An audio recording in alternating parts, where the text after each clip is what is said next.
Hey everyone, welcome to Locked On Lakers for Monday. Brian Kamenetsky, Andy Kamenetsky. The Lakers use a big second half to cruise to a win Sunday night, but Anthony Davis leaves in the third quarter. Talk about all of it next.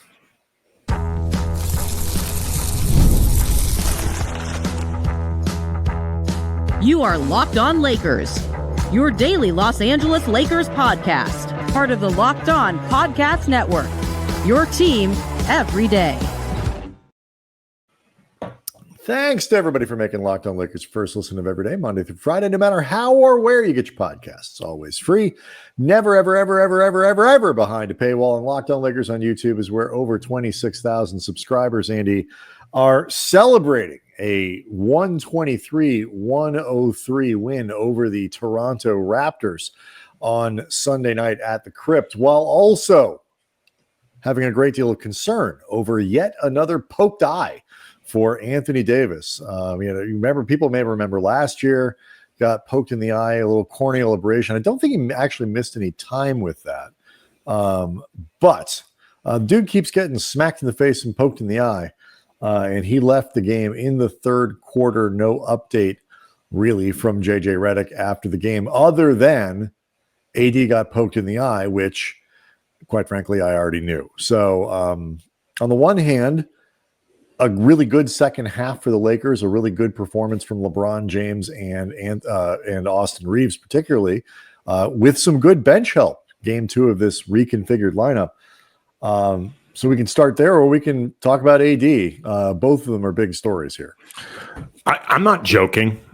I am going to go over to petition.org, and I am going to start a petition where we, the people of Lakers fandom worldwide, Lakers media worldwide, I'm going to start a petition demanding that Anthony Davis wear goggles because, frankly, this is BS at this point, that the guy will not just put on a pair of flippin' goggles and protect himself. I get that he does not like them. I get that they feel weird to him, uncomfortable, whatever. I'm going to be honest, AD.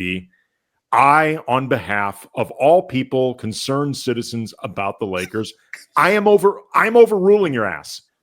Put on some damn goggles. If they were good enough for Kareem, if they were good enough for Worthy, even Mikan wore a version of goggles back in the day. Like, come on, dude. Clearly your eyes are magnets for other people's hands and elbows and whatever. Just enough. Look, these are fraught times politically and all these other, but this cuts across all lines. I mean, all Lakers fans of political stripes can come together to agree that Anthony Davis needs to wear goggles. And so we'll see what happens. The irony of it, sort of, I guess, is it was a spectacular play. Yes. He goes up in the third quarter, about 5 minutes in, and blocks Jakob Poeltl. Smacked him down. Poeltl's a big fella, and Davis met him with force at the rim. Poeltl's offhand, it was not intentional. Poeltl's offhand, as going through, gets AD in the eye. Poeltl would later also, I think, unintentionally get LeBron in the face. Mind your hands. Once is a coincidence, twice. No, I'm kidding. It was unintentional. It's the same, though. It's the same eye that Anthony Davis got messed up with a corneal abrasion last year. Like, it's the same one. And I don't think it's the only eye that he's had poked. No, if your other option is this, either we start a petition for goggles or we start a petition for an eye patch, and you have to be called Anthony Davis. And we're not doing that. No, we're not. Anthony Davis. We're so not doing that. What if I did it a third time? We call him Anthony Davis. Starting a second petition for a new co-host.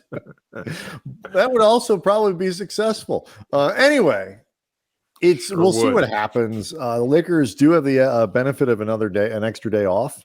Typically, sort of that every other day NBA schedule. The Lakers do not play until Wednesday against the Memphis Grizzlies, who will be without John Morant, who was hurt when they played, a couple days ago on Friday. So injured during the game against during that game, right? That will be a break for the Lakers there. It sucks for the NBA because John Morant is super duper fun, but he's got a hip injury that's going to keep him out probably a couple weeks. So Lakers catch a little break there. They have an opportunity to turn a 2-game winning streak into a 3-game winning streak, and really get the taste of that bad road trip out of their mouths. So we will, I'm sure, get a more definitive update on Anthony Davis Monday at some point for Tuesday's show. But obviously, one of the headliners of this game was AD leaves and needs goggles. It's unfortunate, too, because AD was a big part of what helped turn this game around for the Lakers. They really, in the third quarter, began cranking up their defense, and the defense was leading to different opportunities for them offensively. They really struggled. We'll get into more of this over the course of the show, but in the first half and especially the first quarter, they really struggled to get their offense going. JJ talked after the game about how he thought Davion Mitchell in particular, who is a 94 feet kind of defender, was really just mucking up what they were looking to do. He mentioned that it's what they said about you when you used to play. Andy Kamenetsky is a 94-foot defender. Absolutely. I'd get blown past right at 94 feet. That's the first foot, and then you got 94 feet. But I was willing to pick you up right there. But like Anthony Davis at one point was like bringing up the ball some, just like to try to prevent Toronto from what they were doing. And I was interested in hearing JJ talk like his diagnosis afterwards, because I remember just watching the first half going like, what is wrong with them? Like they just look so out of sorts. They were stuck in the mud. They just, like you say, they couldn't get going. And then the especially when you compare it to what it turned into after the first 2 or 3 minutes of the third quarter, the gear that they were playing in, and granted, offensive frustration, whatever, fine. The gear they were playing in was clearly not the gear they finished in. And, it was just, they were, I think, defensively, forget the problems with the offense. Defensively, they were slow on rotations. They were getting crushed on the boards, particularly offensive glass in the first half. That was giving Toronto second chances. It was preventing the Lakers from actually being able to go out and try to function in an offense and all that. So like their inability to protect the glass in any meaningful way, I think, was one of the big reasons they were struggling so badly to get going. But it was not good. And the Lakers, because they are better than Toronto, only went to the half down by 2. D'Lo hits a really tough 3 with the clock expiring. You go in down by 2, knowing that you didn't play well at all. It was a good break for the Lakers, but clearly they went from third gear to fifth gear, second gear to fifth gear or something in that third and fourth quarter, because they essentially ran away with this game pretty comfortably. It helped a lot that as bad as the Lakers were playing in that first half, they took good care of the ball. Yep. And Toronto took god-awful care of the ball. I mean, they were turning the ball over. I want to give individual turnovers credit to the Lakers defense, but there was also just a lot of inexplicably but just bizarre decisions. Ball flying around all. Yeah, I mean, they're not good. Right, but that was playing a big role specifically in keeping the Lakers in a game where they were having their own struggles. They didn't necessarily capitalize a ton on Toronto's turnovers. I think about a minute or so left in the first half, Toronto had turned the ball over 12 times, and the Lakers had only scored 11 points off turnovers, which is not a great number. But just the fact that Toronto was shooting themselves in the foot gave the Lakers a lot of cushion to eventually diagnose how to stop shooting themselves in the foot, which they did to huge effect in the second half. Point the gun somewhere else. They one guy who certainly got going when Anthony Davis went down was LeBron James. Second straight triple-double for LeBron. A lot to unpack there. We'll do it next.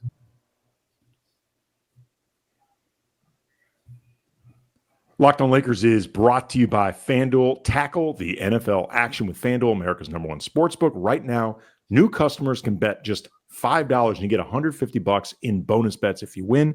The FanDuel Sportsbook app gives you everything you need to place live bets on the NFL all in one place. And in particular, the FanDuel Sportsbook app allows you to confirm your hunches and just what your eyes are telling you during a game. Like, let's just say it feels like you are anticipating every single big touchdown pass, every busted run, a critical turnover, whatever. You can check out the latest stats and view live play-by-play and so much more on the same page where you would place your bets. So visit FanDuel.com to join today. And again, you get started with $150 in bonus bets if you win your first $5 bet. That's FanDuel.com. Never waste a hunch. Make every moment more with FanDuel, an official sportsbook partner of the NFL.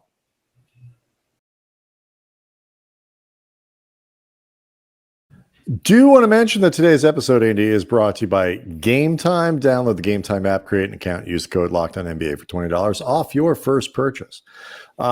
So we've seen it in the last couple of games. LeBron appears to have moved through what is not unusual for him to have kind of a slow first couple games. His October stats tend to be lower than what comes for the rest of the year.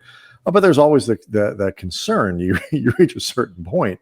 The last couple games, you could see what it is when LeBron turns it up. The dial is not going to be at that spot for every moment of every game, nor should it be. But when the Lakers need it, and they did on Sunday, especially without Anthony Davis in the game, LeBron clearly still has the capacity and the ability to turn it up. And his final numbers in this game, 6-14 from the floor, only 19 points, but 16 assists to go along with 10 rebounds and a steal, 7 of 7 from the free throw line. That's an important number. And just another outstanding game. And as Redick said afterwards, he really, once AD went out particularly, really took control of the game. The 16 assists gives an idea of just how much he was dictating what was happening on the floor. Yeah, to break it down even further, these are LeBron's second half numbers, just second half alone. 14 points, 8 rebounds, 10 assists, a steal against just one turnover, 5 of 9 from the field, went to the line 4 times, made all 4 of them. And in particular, like you said, he really cranked it up once AD was out.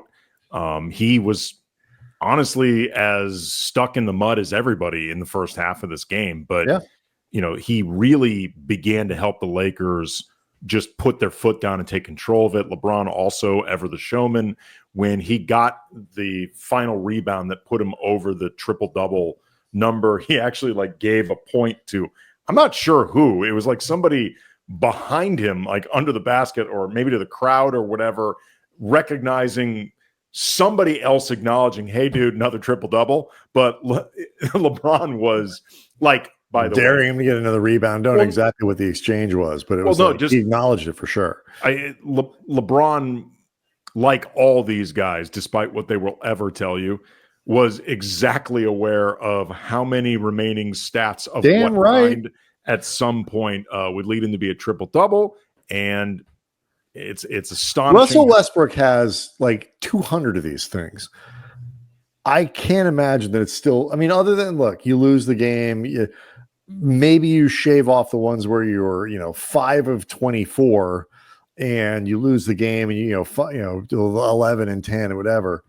But if you have a good game, team wins, and you have a triple-double, I don't care how many times you've done it, how many years you've been in the league, that feels cool. You're I am really good at this. I just, 25 points, 13 rebounds, 10 assists, earning my money tonight. That's hard to do with the NBA. It's very hard to do. I remember one time, I'm pretty sure it was Baron Davis. I know it was a former player, but I'm pretty sure it was BD. He was talking on a podcast about Russ and that narrative about Russell Westbrook as somebody that chases triple doubles, and he's obsessed with the idea of getting triple doubles, and that he enters every game looking for one, that he'll often chase rebounds at the expense of boxing out, like all that different stuff. And Barron was saying that he did not agree with this assessment of Russ, but then he said, and I've never forgotten this because it's a really, I think, profound way of thinking about this. He's like, let's just say, for the sake of argument, that Russ is chasing triple doubles, that he is entering every single game saying, I am going to chase numbers to get a triple double. You know what? Don't care, because most players in the league, A, are chasing numbers in their own right, and B, most players in the league, like 90-ish% of them, could not enter a game with the goal of getting a triple double and pull it off, much less as frequent as Russ does it. The frequency with which Russ can get a triple double, if that's his goal, he's like probably 99% of the league, 95% at the lowest, could not do that as a goal. Like Norm Powell over, I want to say Friday or Saturday, I saw this mind-blowing stat. Norm Powell got a double-double in a game. That was Norm Powell's first career double-double. Norm Powell's now been in the league 9 years and change, and he's a really good player. He's not a star, but he's a good player. But he's very good. And this was his first double-double in his career. Like, to get triple doubles at that type of clip, if you're LeBron, if you're Jason Kidd, Russ, Oscar Robertson, whoever, it's incredibly impressive. And so, the Lakers don't want to have, hopefully this thing with AD is not lingering, because you talk about the offense being stuck in the mud. The only guy really was performing it efficiently early in the game was Davis. He finished basically playing a half, a little more into the second half, but he finished with 22, 6 of 8 from the floor, 8 of 10 from the free throw line. He was their offense, whatever really was there. And D'Lo was too. Well, D'Lo, I think, he is pretty first, but 10 points in the first half. And you start getting into what the bench did, which is, we can start now, or we get in the second half or the third quarter.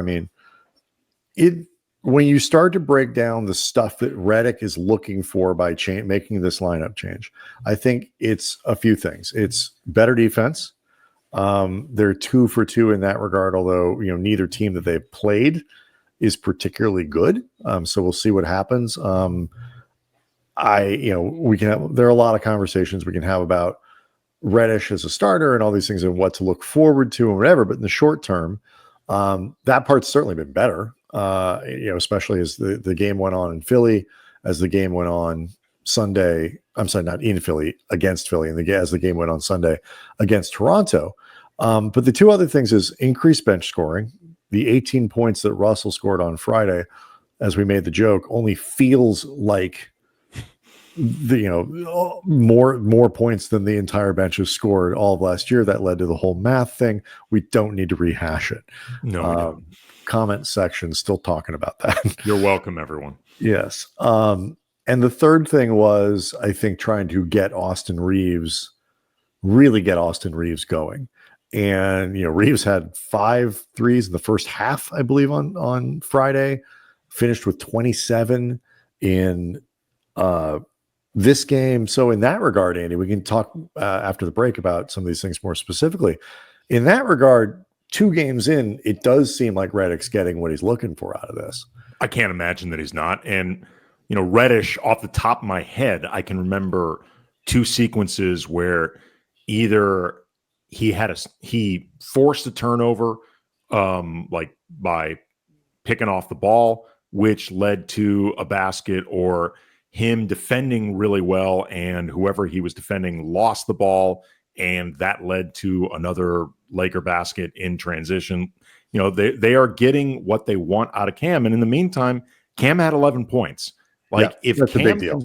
If he was 5 of 7 from the field, if he can score anywhere from, I would say, 7 or 8 to 12 points a night and play that type of defense, and especially too, this was not in particular a rebounding night for Cam, but a couple games he has had good nights on the glass, which I think has been one of his weaker points as a player.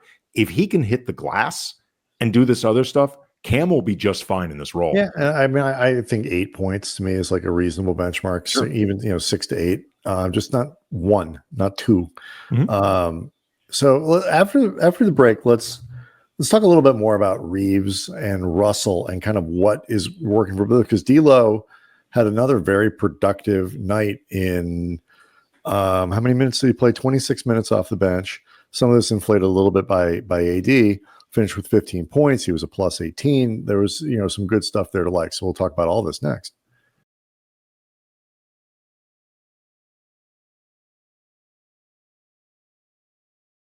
Locked on Lakers is brought to you by Game Time, the best concert I have ever seen in my life. George Clinton and Parliament Funkadelic in 1992 in Hollywood at the Palladium. They played for 5 hours. I'm not exaggerating, without a break. Incredible show.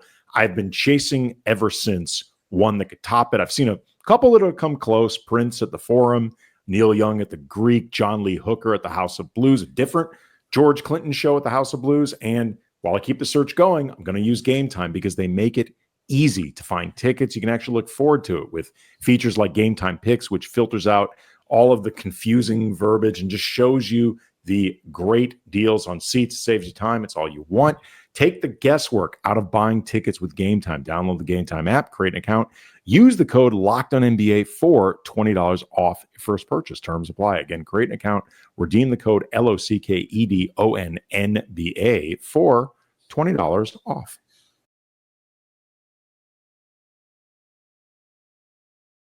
It was interesting, Andy, to hear Redick talk about Reaves after the game in terms of what's gotten better, what's changed in this. And he really started with what is becoming, I think, a very staple JJ Redick expression, his level of compete. Mm-hmm. D'Lo sent to the bench, I think, in part because his level of compete wasn't high enough. Not entirely. I mean, this was something. Remember, we had talked about. This was something that may have needed to happen. Sure, even certainly if D'Lo had been the game where he was benched during the game. Oh, absolutely. JJ Redick said afterwards was directly related to level of compete. He played badly in that game. Yeah, and then but he talked about that with Reaves. And so the first thing that's changed is and I don't want to say Austin's not necessarily a guy who loafs. I don't think that's a standard criticism, but compete can, I think, take the form of a lot of different things. Are you really dialed into everything you're supposed to be doing? Are you working hard and working smart? Are you executing a game plan the way that you are being asked to? I mean, that is compete. That there's a lot that goes into it.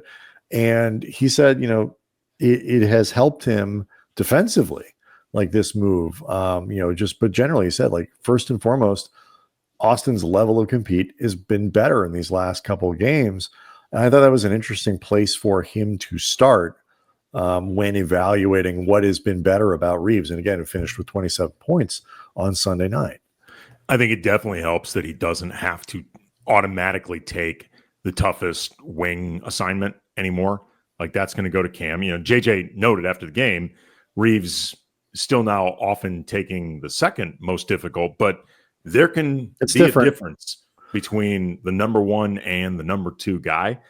I think it also probably helps a little bit that he doesn't share quite as much time on the floor with D'Lo, just in terms of divvying up ball handling. Like, both of them get to touch the ball a little bit more, like to begin possessions, just because the other one is playing with them a little bit less. And LeBron is LeBron, but I think in a lot of ways, even though D'Lo and Reaves, just in a vacuum offensively, complement each other very well. They're both capable of playing on ball, both capable of playing off ball. They can both hit from outside, all of that stuff. I think in some ways, this just declutters things for both of them in ways that I think, as much as I'm sure D'Lo does not prefer to play off the bench, I imagine he is smart enough to recognize, okay, I am getting the ball in my hands more to start possessions. I'm getting more control on a possession by possession basis over things that happen. And I like that. There's certainly some aggressiveness that goes on. He is the beneficiary, I think, of, I don't want to say more focus or whatever it is, but like you said, not that they were working particularly hard to get D'Lo's shots in the offense. With the starting unit, just very different. There's certainly nothing about it was oriented, and Redick has said so much. Nothing, not because of D'Lo, but just the way Redick wants to run an offense. It was not oriented towards Russell's strengths, but he's still there. And I think some of the point guarding stuff. I mean, he had 6 assists. Reaves did on Sunday. I'm going back and looking at what he had on Friday. I don't think you look at these things. It's 7 against the Sixers on Friday. So are you looking for Austin Reaves to be a true point guard, or are you looking to sort of be a scoring guard who can create opportunities for others? I think it's really the latter. Especially because Reaves, I think you will agree with me in this, he is much better as a playmaker finishing possessions off, particularly with a short clock, than starting them. I think he operates a lot better in chaos in general. Like he's gotten Manu Ginobili comparisons before, and I know people will chafe against that. Like he's not as good as Manu Ginobili, but the comparison, I think a lot of it is just stylistically. You and I are too young to have seen Pete Maravich, but Stu and Billy were talking during the game about a stylistic similarity in the way Pistol Pete plays and the way Austin plays. Like there's a certain herky-jerkiness and a certain unpredictability. Like we've talked about this before, for all of the aw shucks humble image that Reaves projects. Like that dude takes a lot of chances on the court. He plays with I don't mean this as a criticism. He plays with tremendous arrogance. Well, and also recklessness. That's part of the same, and they're kind of you would think that the way both Reaves and D'Lo get talked about, that D'Lo would be the one playing with less care of the ball, with less flexibility, more abandon. And it's actually the opposite. D'Lo is the much more, I think, cautious player on the court. D'Lo makes more plays where you go, really? But Reaves makes more plays that are on that sort of knife's edge. Yeah, he takes more chances on the court. Yes, absolutely. Yes, I 100% agree with that. And I look at Manu, taking this back to Manu. Mike Popovich has said it took him years to finally just accept this is who Manu is, and the good is going to outweigh the bad, and I'm just going to have to sometimes swallow what I'm about to say and yell at Manu, because he does not play exactly the way I'd want him to, but this is who the guy is. I find it interesting too, and the other half of this, and again, D'Lo was part of a bench that produced 40 points in Sunday's game, and that is a huge number for what the Lakers, and Jackson Hayes played very well. Right, you get a couple of those points are a little higher because Hayes doesn't normally play 21 and a half minutes. He finished with 12. Okay, so knock it back to 6, half of that. The Lakers still get 34 points from their bench, which is significant. But what's very different about Russell, and the same was true on Friday, is that, relatively efficient. He shot about 45%, I think, from the floor on Sunday, but had a couple big shots, but very little assist making. Against Philadelphia, he only had 3 assists in 25 minutes. And it's not because he's decided to stop passing. It's just because the way the offense is working now in his he's really out there to be a scorer with a lot of these groups, and that's what he's doing. And so the thing that Russell was actually performing Some well, of the guys he's playing with, as we've talked about, are not making shots, which makes it harder to get assists. it's true. I mean, I don't mean to pick on him, but like when you're passing to Gabe Vincent or, passing even to Connect only took 4 shots tonight. It is harder. And so to see Russell kind of flipping into this guy who's going to score 14, 15, 16 points a game in 20-something minutes was pretty good, but only get like 2 assists. Like, I wonder over time if they can sort of balance some of that out, and figure out ways for Russell to also be, kind of the dynamic player he can. But I'll start with this. I'll start with, hey, you know what? The bench is getting some production. Hey, D'Lo seems to be reasonably comfortable there offensively. It's getting Reaves what he needs. It's getting the defense is that, like, if D'Lo doesn't like it, and I don't expect he would, no player really likes this sort of situation when it happens to him. I don't really care. I'm a huge fan of D'Angelo Russell, but so like, this is part of the gig, man. Like, it's what the 17 million's for or whatever. I was just about to say, to quote Don Draper, that's what the money's for. Yeah. And it's the same reason I say all the time. I know Anthony Davis would prefer to be more of a full-time power forward. That's what the money's for, bro. Yes. Sorry. The money is for that and goggles. Yes. Expensive designer. Go get some Tom Ford goggles. Bespoke. Yeah. Yes. Go get Louis Vuitton goggles. Do what you got to do, man. Like, whatever. I don't care. Like, make them the most FU money goggles on the planet where you somehow look cooler. Like, whatever. Don't care. Get some damn goggles. Get some goggles. Locked On Lakers on YouTube is where we go hang out with over 26,000 subscribers to the channel, all of whom are clamoring for Anthony Davis to get those goggles. Plenty to cover this week. It's nice to have a couple off days before the Lakers play again, because, again, with this starting lineup change, plenty to discuss. We'll get into all of it tomorrow.